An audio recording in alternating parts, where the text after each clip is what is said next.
जय हिंद साथियों। आपकी ये परीक्षा 8, 9 और 10 जून को है यूपी पुलिस कांस्टेबल की। देखिए ये आपके लिए एक बहुत सुनहरा अवसर है। अगर आप वर्दी के दीवाने हैं, आप चाहते हैं कि वर्दी इस साल आपको साथियों मिल जाए, तो ये समझ लीजिए साथियों, इस वैकेंसी में सिलेक्शन ले लीजिए क्योंकि मौका बहुत अच्छा है। पिछले कुछ ही समय पहले एक बड़ी भर्ती हुई थी तो सब साथियों पढ़ने वाले लड़के उसमें सेलेक्ट हो गए, लड़के लड़कियां। अब एक ऐसी साथियों तुरंत उसके बाद एक वैकेंसी आपके सामने आ चुकी है, इसमें सिलेक्शन पाना आपके लिए बहुत आसान है। तो मैं आपके लिए साथियों यूपी पुलिस कांस्टेबल की क्लासेस को आरंभ कर रहा हूं। मैं आज की इस वीडियो में साथियों रीजनिंग के वो ऐसे टॉप लेवल के क्वेश्चंस आपको करवाऊंगा जो पिछली सभी शिफ्टों पर आधारित है, यानी कि जो पिछली बार पेपर हुआ था उनमें कैसे किस लेवल के किस तरह के सवाल आपके एग्जामिनर ने साथियों रखे थे, आज की इस वीडियो में हम लोग देखेंगे। तो रीजनिंग होगी साथियों और उसके बाद मैथ्स के क्वेश्चंस हम लोग यहां पर देखेंगे। तो आपकी तैयारी अगर अच्छी है, आप ऐसा मानते हैं, तो इन क्वेश्चंस में से चेक करिएगा एक बार कि कितने क्वेश्चंस बिल्कुल सही बैठते हैं। मैं सबसे पहले रीजनिंग के 10 सवाल आपको करवाऊंगा। इसमें से देखिए क्या 7 सवाल आपके सही हो पाते या नहीं हो पाते। अगर 7 सवाल सही हो जाते हैं तो आपकी रीजनिंग अच्छी मानी जाएगी। चलिए, तो पहला सवाल आपकी स्क्रीन पर है कि अनमोल उत्तर दिशा की ओर 20 किलोमीटर जाता है। सबसे पहले मैं आपको एक बात बता देना चाहता हूं, मान लीजिए आप यहां पर हैं, आपका उत्तर दिशा की अगर बात करें ये होगी, आपकी पूर्व दिशा हमेशा ये होगी, आपकी पश्चिम दिशा हमेशा ये होगी और आपकी दक्षिण दिशा हमेशा ये होगी। आपसे कहा जा रहा है कि उत्तर की ओर 20 किलोमीटर आपको जाना है, तो आप मान लीजिए यहां पर है, आप उत्तर की तरफ साथियों 20 किलोमीटर चल दिए। उसके बाद आप दाईं मुड़ते, दायां का मतलब होता है सीधा हाथ और बायां का मतलब क्या होता है साथियों उल्टा हाथ, यानी कि आप दाईं ओर मुड़कर 10 किलोमीटर चलते हैं तो दाईं ओर मुड़कर आप 10 किलोमीटर चल दिए। आप फिर दाईं ओर मुड़कर 10 किलोमीटर चलते हैं तो फिर साथियों आप दाईं ओर मुड़कर 10 किलोमीटर चल दिए। अंत में फिर से दाईं ओर मुड़कर 10 किलोमीटर चलते हैं तो फिर से दाईं ओर मुड़कर 10 किलोमीटर चल दिए। आप यहां पर आ गए हैं। आपसे पूछा जा रहा है कि अनमोल अपने प्रारंभ के स्थान से, प्रारंभ का स्थान तो उसका ये था और अभी वो यहां पर है, तो अपने प्रारंभ के स्थान से कितनी दूर है। देखिए ये दूरी कितनी होगी भाई साहब, जब ये दूरी 20 होगी और ये दूरी 10 होगी तो जाहिर सी बात है ये दूरी भी 10 होगी और ये दूरी टोटल 20 है, तो मैं कहूंगा ये दूरी 10 हो जाएगी। यानी कि अनमोल अपने प्रारंभ के स्थान से 10 किलोमीटर की दूरी पर है तथा किस दिशा में, अपने प्रारंभ के स्थान से अगर इसको देखा जाए तो ये साथियों उत्तर दिशा कहलाई जाएगी। देखिए ऊपर वाली दिशा उत्तर दिशा कहलाई जाएगी। तो 10 किलोमीटर है और उत्तर दिशा में, ऐसा कहां पर लिखा हुआ है, ऐसा तो सिर्फ और सिर्फ ऑप्शन नंबर ए में लिखा हुआ है। तो जिनका आंसर ऑप्शन नंबर ए मेरे बताने से पहले आ गया था उनका आंसर बिल्कुल करेक्ट है भाई, बहुत बढ़िया, वेरी गुड क्लास। अगला सवाल देखिए, आपको एक ऐसा सवाल साथियों दिया जाएगा, आपसे कहा जाएगा कि 9, 16, 25, 36, तो आपको यह बताना है कि अगला देखिए 16, 25, 36, 49 और उसी प्रकार 36, 49, 81 करके यहां पर कौन सा नंबर आएगा, बस इतनी सी बात आपको साथियों बताना है। देखिए अगर हम यहां पर बात करें, ये 9 जो है ना, ये 3 का स्क्वायर मुझे लग रहा है, ये 4 का स्क्वायर लग रहा है और ये साथियों 5 का स्क्वायर लग रहा है और इसकी अगर बात करें ये 6 का स्क्वायर लग रहा है। उसी प्रकार अगर इसकी बात करते हैं तो ये 4 का स्क्वायर लग रहा है, ये 5 का स्क्वायर लग रहा है, ये 6 का स्क्वायर लग रहा है, ये 7 का स्क्वायर लग रहा है। अगर बात करते हैं ये 6 का, 7 का है ना, तो यहां पर क्या आ जाएगा, 8 का स्क्वायर आ जाएगा और ये 9 का स्क्वायर है। तो कुल मिला के 8 का स्क्वायर कितना होता है, 64 होता है, 8 8 64 होता है और 64 कौन से ऑप्शन में लिखा हुआ है, ऑप्शन नंबर ए में लिखा हुआ है। उसके बाद देखिए अगले नंबर का सवाल आपकी स्क्रीन पर है, देखिए और बताइए आपका जवाब क्या होगा। साथियों वीडियो को अगर आपने अभी तक लाइक नहीं किया है तो एक लाइक का बटन दबा दीजिए और अगर 100% सिलेक्शन पाना चाहते हैं यूपी पुलिस कांस्टेबल के एग्जाम में तो ये समझ लीजिए ये बिल्कुल सही प्लेटफॉर्म है, एक ऐसा प्लेटफॉर्म है जो कम पढ़ाकर आपको साथियों सिलेक्शन देता है। पिछली बार भी जो वैकेंसी थी उसमें हजारों हजार साथियों सिलेक्शन दिए हैं, कम से कम पढ़ाकर सिलेक्शन दिए हैं और इस बार मैं मेहनत को बहुत ज्यादा गुना कर रहा हूं, यानी कि लगभग 10 गुना मैं सोच रहा हूं कि मेहनत को कर दूं।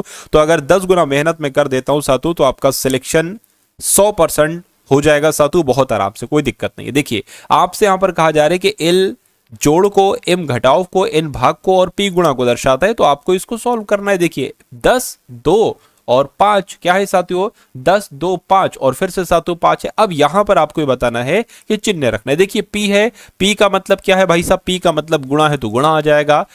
एल है ना, एल है, एल का मतलब सातु क्या है, एल का मतलब जोड़ है तो यहां पर जोड़ आ जाएगा। और फिर क्या है, फिर एम है, एम का मतलब घटाव तो यहां पर घटाव आ जाएगा, यानी कि 10 गुणा 2 प्लस 5 माइनस 5, 10 दूना कितना हो जाएगा, 20 हो जाएगा, 5 में से 5 जाएगा तो 0 बचेगा, यानी कि कुल मिला के 20 आपके इस सवाल का बिल्कुल सही जवाब हो जाएगा। अगला क्वेश्चन आपकी स्क्रीन पर है, आपसे कहा जा रहा है कि अंग्रेजी वर्णमाला में दाएं से 20वें अक्षर के बाएं 5वां अक्षर साथियों क्या होगा। देखिए इसकी एक सिंपल सा तरीका, अगर किसी बच्चे को साथियों समझ में नहीं आ पाता ये सवाल, तो वो एक सिंपल सा तरीका लगा सकता है कि ए से ले तक जेड तक लिखे और फिर दाएं तरफ से 20वां अक्षर, तो यहां से वो 20वां अक्षर साथियों काउंट कर ले और उसके बायां क्या होगा, ये होगा, फिर 5वां अक्षर बाएं, फिर 5वां अक्षर काउंट कर ले, जो 5वां अक्षर है वही आपका साथियों आंसर हो जाएगा। लेकिन अगर इसको थोड़े से स्मार्ट तरीके से मैं करने को आपको बताऊं, देखिए सबसे पहला पॉइंट तो आपको यह देखना है कि अगर कभी भी आपसे पूछा जाए अंग्रेजी वर्णमाला में दाएं से 20वां अक्षर क्या होगा या 15वां अक्षर क्या होगा या 16वां 17वां 11वां 12वां कुछ भी पूछ दे, तो बस ये नंबर आपको 27 में से घटाना। ये मुझे भी पता है टोटल 26 लेटर होते हैं, लेकिन आपको ये ट्रिक है, 27 में से घटाओगे। अगर आप 27 घटाओ कितना आएगा, 7 आ जाएगा। यानी कि अगर हम इधर जेड से चलते हैं 20वें अक्षर पर, तो कहीं हम पहुंचेंगे जाके साथियों किस पर, जी पर पहुंचेंगे, जो कि 7 पर आता है। अच्छा, उसके बाएं 5वां अक्षर क्या होगा, 5वां अक्षर क्या होगा साथियों, 7 में से जब आप कितने घटाओगे, 7 में से 5 आप घटाओगे तो आपके सामने 2 बचेगा। और 2 पर क्या आता है साथियों, बी आता है। ए पर 1 आता है, 2 पर बी आता है। तो कुल मिला के अगर बात करें अंग्रेजी वर्णमाला में दाएं से 20वें अक्षर के बाएं 5वां अक्षर क्या होगा, बी होगा। तो बी आपका बिल्कुल सही जवाब हो जाएगा। अगला क्वेश्चन आपकी स्क्रीन पर, इसके भी 2 से 3 सवाल आते हैं साथियों कथन और निष्कर्ष में। देखिए मेरा मानना है कि रीजनिंग एक ऐसा सब्जेक्ट है जो आप खुद देखिए साथियों 150 आपके यूपी पुलिस कांस्टेबल में क्वेश्चन आएंगे और 150 में से सिर्फ और सिर्फ 55 सवाल, मतलब सिर्फ कहना गलत है, मतलब इतना बड़ा 1/3 क्वेश्चंस जो है ना वो सिर्फ रीजनिंग से आ रहे हैं। तो मैं तो कहूंगा रीजनिंग और हिंदी में इतना स्कोर आपका अच्छा करवा दूंगा कि आपका यहीं से सिलेक्शन हो जाएगा, यानी कि आप नंबर यहीं से खींच लोगे इतने, क्योंकि मेरा टारगेट यह है कि पूरा स्कोर कराऊंगा हिंदी के सेक्शन में और 55 क्वेश्चन यहां से। तो कितने हो गए जरा काउंट करिए साथियों, ये तो 92 हो गए। और जो 2018 वाली वैकेंसी थी लगभग साथियों उसकी 92 क्वेश्चन पर भी कट ऑफ गई थी, ठीक है ना। लेकिन आप कुछ मैथ में तो भाई साहब कुछ तो कर दोगे, इतनी तैयारी करा दूंगा, करा आपकी 20 दूंगा, अभी आप जोड़ लीजिए 15, कोई दिक्कत नहीं है। और करा आपकी जीके की भी अच्छी तैयारी करा दूंगा, लेकिन आप जोड़ लीजिए 20। सबसे कम जोड़ा है सिर्फ मैंने इसमें और इसमें बढ़िया जोड़ा है रीजनिंग हिंदी में। देखिए कितने हो गए, जोड़िए जरा, आपके हो गए ये 7 और ये हो गए 10 और 12, 127, यानी कि 150 में से 127 क्वेश्चन अगर आप कर दोगे तो आप तो रैंकर्स में आओगे, आप अपने जिले में ना आपकी टॉप रैंक आ जाए तो कहना चाहते हो। तो मैं पूरी तैयारी के साथ आया हूं, लेकिन बस आपको तैयारी में लगना है, थोड़ी सी आपको माइंडसेट अपना बनाना है कि हाँ टारगेट सिलेक्शन जितनी वीडियोस देगा, जितनी क्लासेस देगा, उसमें जो मेहनत करके क्वेश्चंस इंक्लूड किए जाते हैं वो आपको देखना है हर हालत में। अगर क्लास सुबह अपलोड हो तो सुबह देख लो, शाम में अपलोड हो तो शाम में देख लो। इसलिए सबसे जरूरी यह है कि अगर आप चैनल सब्सक्राइब नहीं करेंगे तो ये दोबारा वीडियोस आपको हो सकता हो ना मिले, या चैनल भी साथों आपको ना मिले, ठीक है ना। इसलिए चैनल को सब्सक्राइब करके बेल आइकन पर क्लिक कर लीजिएगा। डिस्क्रिप्शन में ग्रुप का लिंक है, उसको भी आखिरी में साथों ज्वाइन कर लीजिएगा, ताकि आपको क्लासेस वगैरह के बारे में जानकारी वहां पर मिलती रहे। चलिए अब इस सवाल की बात करें। कथन है और तर्क है, कहा जा रहा है कि क्या शहर में सभी अनअधिकृत ढांचों को ध्वस्त कर दिया जाना चाहिए। एक तर्क में कह रहे हैं कि नहीं करना चाहिए, एक तर्क में कह रहे हैं कि हाँ कर देना चाहिए। कहने के नहीं करना चाहिए, ऐसे घरों में रहने वाले लोग कहाँ रहेंगे। देखिए भ्रष्टाचारी लोगों ने ऐसा काम किया क्यों, अगर आप इनको नहीं करोगे तो फिर और भ्रष्टाचार बढ़ेगा और भ्रष्टाचारी लोग इसमें साथियों इन्वॉल्व होंगे, तो ये तो आपका गलत हो जाएगा। कह रहे हैं कि हाँ ध्वस्त कर देना चाहिए, क्यों, क्योंकि ये आम जनता को एक स्पष्ट संदेश देगा और वे अधिकृत इमारतों के निर्माण से बचेंगे। तो ये आपका दूसरा वाला बिल्कुल सही हो जाएगा, ये आपको ध्यान रखना है। अगला क्वेश्चन आपकी स्क्रीन पर है, आपसे कहा जा रहा है कि एक कक्षा में कुल 30 छात्र हैं, अनुज योग्यता क्रम में योग्यता से ऊपर से 11वीं रैंक पर है। यानी कि अगर ऊपर से देखते हैं साथियों तो 11वीं रैंक पर है कौन साथियों, अनुज, ठीक है। उसके अलावा अगर बात की गई नीचे से, नीचे की ओर से अनुज की रैंक क्या होगी। देखिए टोटल आपको अगर छात्रों की संख्या पता है और आपसे कहा जा रहा है कि एक तरफ से इनकी रैंक इतनी है तो दूसरी तरफ से इनकी रैंक कितनी होगी, तो इसमें कोई दिक्कत नहीं। इन दोनों नंबर को साथियों क्या कर दीजिए, आप लोग आपस में घटा दीजिए और उसमें साथियों देखिए सबसे पहले आपको घटाना है तो कितना बचेगा साथियों, अगर बात करते हैं साथियों ये 19 बचेगा और फिर आपको इसमें एक प्लस कर देना है, कितना बचेगा, कितना आ जाएगा, 20 आ जाएगा। यानी कि अगर टोटल छात्र 30 हैं, एक तरफ से किसी की जो क्रम है वो 11वां है तो दूसरी तरफ से कितना होगा साथियों, 20वां होगा। तो 20 आपके इस क्वेश्चन का बिल्कुल करेक्ट आंसर होगा। उसके बाद देखिए अगले नंबर का क्वेश्चन आपकी स्क्रीन पर है, कह रहे कि यदि परसों शनिवार था, देखिए ये हो गया आज, है ना, ये हो गया साथियों कल, और ये हो गया आपका परसों। तो क्या कहा जा रहा है कि परसों का दिन था, परसों था शनिवार, तो कल के बाद देखिए आज क्या दिन होगा, रविवार, और फिर सॉरी कल क्या दिन था, तो अगर परसों शनिवार था तो कल रविवार था, और आज क्या होगा सातु, सोमवार होगा। तो कहेंगे तो कल के बाद कौन सा दिन होगा ये आपको बताना है। ये हो गया सातु कल, और ये हो गया कल के बाद वाला दिन, तो कल तो मंगलवार होगा, और कल के बाद कौन सा दिन होगा सातु, बुधवार होगा। तो बुधवार आपके इस क्वेश्चन का बिल्कुल सही जवाब हो जाएगा। एक घड़ी सुबह 8:45 से सुबह 10:12 तक चलती है। बताइए इतने समय के दौरान घंटे की सुई कितने डिग्री चलेगी, आपसे पूछा गया। देखिए अगर 8:45 से सातु हम 10:12 तक की बात करें तो इसमें पता सातु कितने मिनट आ जाएंगे, 1 घंटा 27 मिनट आ जाएंगे। अगर 1 घंटे 27 मिनट को मिनट में हम बदले तो कितने मिनट हो जाएंगे, तो सातु 87 मिनट यहाँ पर हो जाएंगे। कितने मिनट हो जाएंगे सातु, 87 मिनट यहाँ पर हो जाएंगे। यानी कि जो घंटे की सुई चली है वो जो मिनट की सुई चली है साथियों वो 87 मिनट चली है ना। एक घड़ी सुबह इतने से इतने तक चलती है। बताइए इतने समय के दौरान घंटे की सुई कितने, घंटे की सुई, अच्छा ये मिनट इतने चली है, ठीक है 87 मिनट चली गई है। तो आपसे कहा जा रहा है कि घंटे की सुई कितने डिग्री इसमें चलेगी, बस इतनी सी बात आपको बताना है। अच्छा एक बात मैं आपको यहां पर बता देना चाहता हूं कि जो घंटे की सुई होती है ना, घंटे की सुई होती है ये 1 मिनट में जो चलती है वो आधा डिग्री चलती है। पूरा कितने चलेगी साथियों, 360 डिग्री चलेगी। 1 मिनट अगर चलती है तो आधा डिग्री चलेगी। और यहां पर साथियों 87 मिनट दे रखा है। बस आपको इतना बताना है कि अगर 1 मिनट में से आधा डिग्री चलती है तो 87 मिनट कितने डिग्री चलेगी। तो 87 का साथियों आपको आधा कर देना चाहिए। 2 चौक 8, 2 3 6 यानी कि 23.5 डिग्री चलेगी। घंटे की सुई 87 मिनट में 23.5 डिग्री चलेगी, 43.5 डिग्री चलेगी। 43.5 डिग्री कहां पर लिखा हुआ है, ऑप्शन नंबर सी में लिखा हुआ है। उसके बाद देखिए अगला सवाल है, दी गई शीट को रेखाओं के अनुदिश मोड़कर एक घन बनाना है। इस प्रकार बने घन में 5 वाले फलक के विपरीत वाले फलक पर कौन सी संख्या होगी, ये आपसे पूछा जा रहा है। कोई दिक्कत नहीं साथियों, बहुत आसान सा सवाल है। एक बात मैं आपको बता देना चाहता हूं, अगर आपसे पूछा जाए 1 का विपरीत क्या होगा तो 1 नंबर को छोड़कर 6 1 का विपरीत हो जाएगा। 6 का विपरीत पूछे तो 1 बता देना।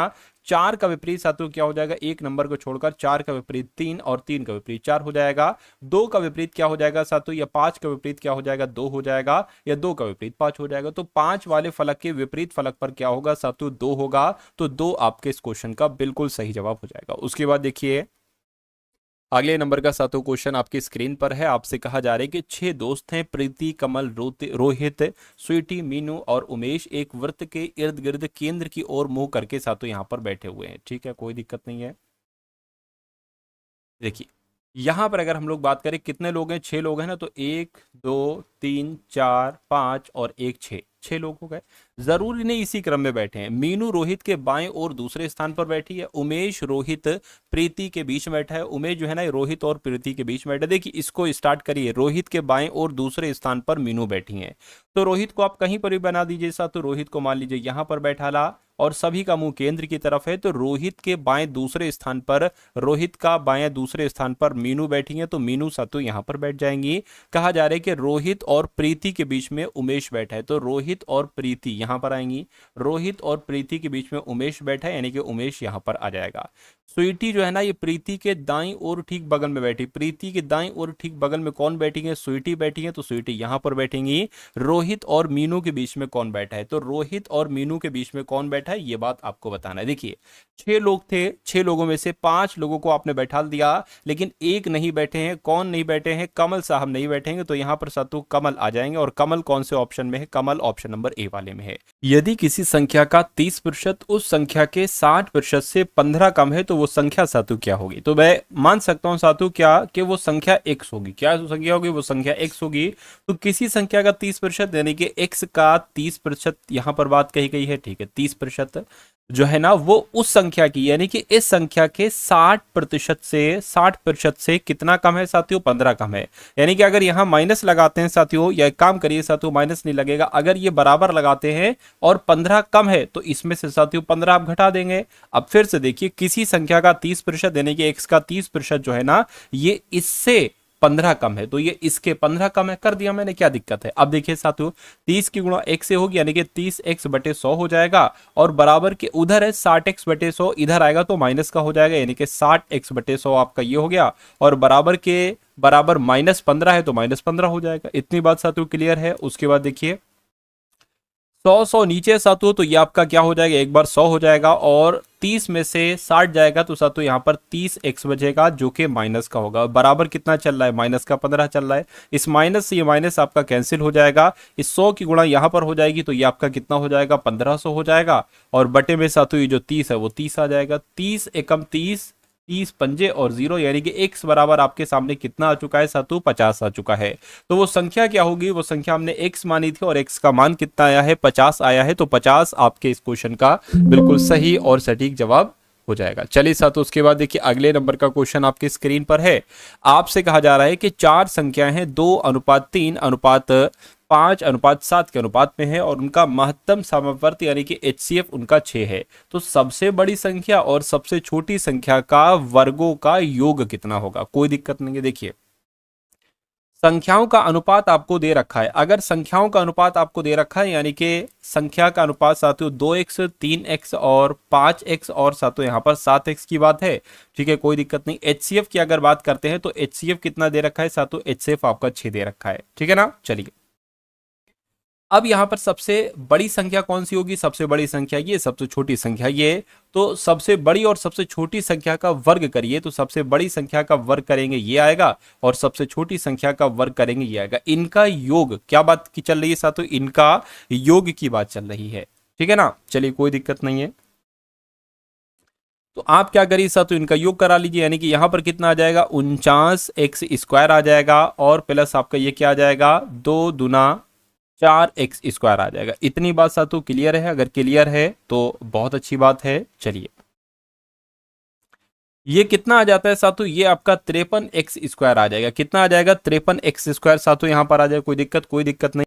यहां पर देखिए हम अगर ये संख्या अनुपात में है जिसके 2x 3x 5x 7x, अगर मैं कहूं इनका HCF क्या हो सकता है तो इनका HCF साथियों क्या हो सकता है, x इनका HCF हम मान सकते हैं। क्यों, क्योंकि इन सब में x है तो इनका HCF हम x मान सकते हैं। लेकिन यहां पर x आप HCF आपको दे रखा है साथियों, कितना दे रखा है, 6 दे रखा है। तो मैं कह सकता हूं x की वैल्यू यहां पर 6 आ चुकी है। तो बस साथियों वही x की वैल्यू इसमें आप लोग क्या कर दिए, पुट कर दीजिए, x का स्क्वायर यानी कि 6 छंग 36 आ जाएगा। तो इसको कैलकुलेट कर लीजिए, आपका आंसर आपके सामने आ जाएगा। चलिए कोई दिक्कत नहीं। देखिए साथियों 6 3 आपका 18 हो गया, 6 पंजे 30 और एक आपका 31 हो गया, 3 3 आपका 9 हो गया है ना, और 3 पंजे आपका क्या हो गया, 15 हो गया, 8 आ गया, 10 आ गया, ये आपका 9 आ गया, एक 1908 आपके इस क्वेश्चन का आंसर होगा। यानी कि सबसे बड़ी सबसे छोटी संख्या के वर्गों का योगफल क्या होगा, 1908 होगा।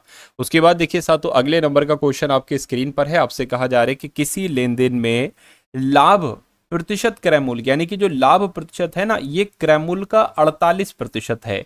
देखिए आपसे यहां पर कहा जा रहा है कि अगर क्रय मूल्य 100 है, क्या है साथियों क्रय मूल्य, अगर क्रय मूल्य 100 है तो लाभ कितना है, लाभ साथियों इसका 48%, तो 48 क्या हो जाएगा, लाभ हो जाएगा। अगर क्रय मूल्य 100 है तो लाभ 48 है। तो जाहिर सी बात है साथियों विक्रय मूल्य भी सामने आ जाएगा, क्योंकि विक्रय मूल्य बराबर क्या होता है, लाभ प्लस क्रय मूल्य होता है। यानी कि 100 प्लस 48 148 हो जाएगा। इतनी बात क्लियर है, ठीक है। उसके बाद कहा गया है कि बाद में क्रय मूल्य में 20% की वृद्धि हो जाए। अगर इसमें 20% की वृद्धि हो जाए तो ये 120 हो जाएगी। कोई दिक्कत नहीं। लेकिन विक्रय मूल्य पूर्वता ही रहता है, यानी कि जो विक्रय मूल्य है ये आपका 148 था और अभी भी 148 है। तो लाभ प्रतिशत में कितनी कमी हुई ये बात आपसे पूछी जा रही है। अगर क्रय मूल्य 120 है और विक्रय मूल्य 48 है तो साथियों लाभ कितना हुआ, जरा देखिए। मैं कहूंगा लाभ हुआ 28। तो इसको सबसे पहले तो आप प्रतिशत में बदलिए, ठीक है ना। इसको प्रतिशत में अगर बदलते हैं तो 6 और 5 और ये 3 आ गया, ये आपका 14 आ गया, 14 पंजे 70 आ गया, बटे यहाँ पर 3 आ गया, ठीक है ना। 3 दूना 6 आपका हो जाएगा, ठीक है। 3 3 आपका 9 हो जाएगा, पॉइंट लगे 0, 3 3 9, फिर से 3 3 9, यानी कि लाभ अब यहाँ पर कितना आया साथियों, लाभ अब जो आया है वो 23.33 आया है। अच्छा पहले लाभ कितना आया था, 48 आया था, अब लाभ कितना आया है, 23.33 आया है। तो बस यही तो पूछा जा रहा है कि लाभ प्रतिशत में कितने की कमी आई है। 48 से 23 हुआ है साथियों, या 48 से 23.33 आपको माइनस करना है, बस आपका आंसर बहुत आराम से आ जाएगा। चलिए कोई दिक्कत नहीं है साथियों।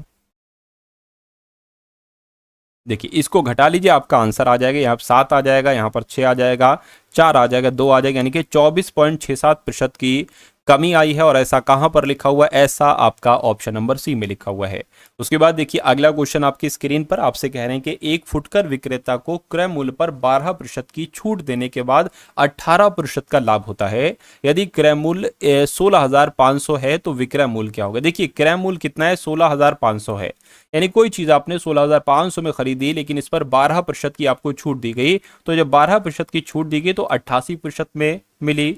जीरो से जीरो कैंसिल हो जाएंगे, जरा 165 की गुणा 88 से करके मुझे बताइए। 8 पंजे 40 हो जाएगा, 48 हो जाएगा, 48 और ये आपका कितना हो जाएगा, 52 हो जाएगा। 8 एकम 8 और आपका 13 आ गया है ना। फिर से यही आ जाएगा, 0 आ गया, 2 आ गया, 5 आ गया, 4 आ गया, 1 आ गया। यानी कि अगर 16,500 रुपए कोई चीज है, 12% की अगर उस पर छूट दी जा रही है तो साथियों वो 14,520 रुपए की चीज हो जाएगी। अब ये 88% की वैल्यू है। यहां पर एक बात कही जा रही है कि देने के बाद 18% का लाभ होता है, यानी कि 12% की छूट देने के बाद जो रकम आती है इस पर 18% का लाभ होता है। तो बताइए उसको कितने रुपए में बेचा गया। तो इसका साथियों 18% निकाल लीजिए, यानी कि 118% निकाल लीजिए। जीरो से आपका जीरो कैंसिल हो जाएगा। अगर इसको हम 2 से कट कर सकते हो तो 2 पंजे 10 आ जाएगा, 2 में 18 आ जाएगा, यहाँ पर सातों 5 आ जाएगा, है ना। अब 5 से और कट करें, 5 एकम 5, 5 एकम 5 और यहाँ पर कितना आ जाएगा, 4 आ जाएगा, जीरो बढ़ेगा, 5 अट्ठे आपका 40 हो जाएगा। यानी कि अब आपको क्या कराना है, आपको 1452 की गुणा सातों 11.8 से कराना है और वही आपका क्या होगा, वही आपका सातों आंसर हो जाएगा।